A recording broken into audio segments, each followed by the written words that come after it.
Di padang pasir teringat mereka yang belum tiba.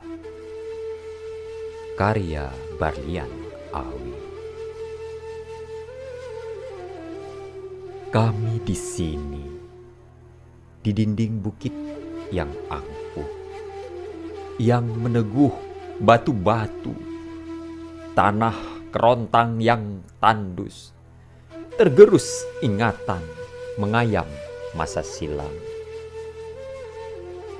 Wahai bukit yang mengapit senja, kukabarkan padamu, berjuta saudaraku yang menunggu.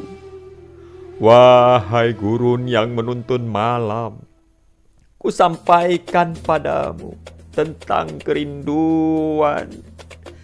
Kami adalah kabilahmu yang melintasi zaman.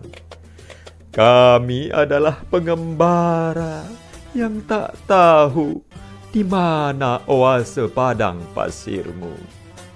Kami hanya noktah dan zarah.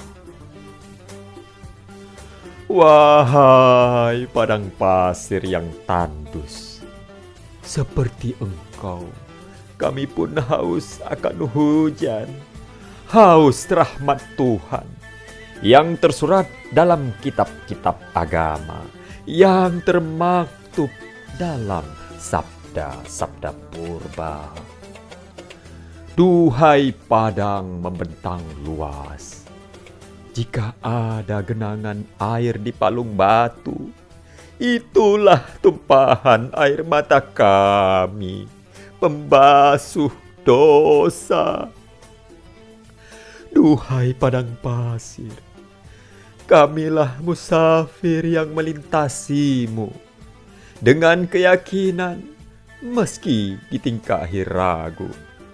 Akankah tahun depan kami kembali bertemu seperti engkau bertemu dengan bukit batu yang tak ragu berbilang waktu? Jangan biarkan saudara kami terkurung di palung bimbang untuk datang ke negeri ini, untuk menatap bukitmu, untuk menapaki pasirmu, menuju pengampunan di dua tanah haram. Ya Allah, peliharalah umurku agar terus melintasi padang pasirmu bersama saudaraku yang merindu bertahun dalam penantian. Malam ke-9 Juni 2018.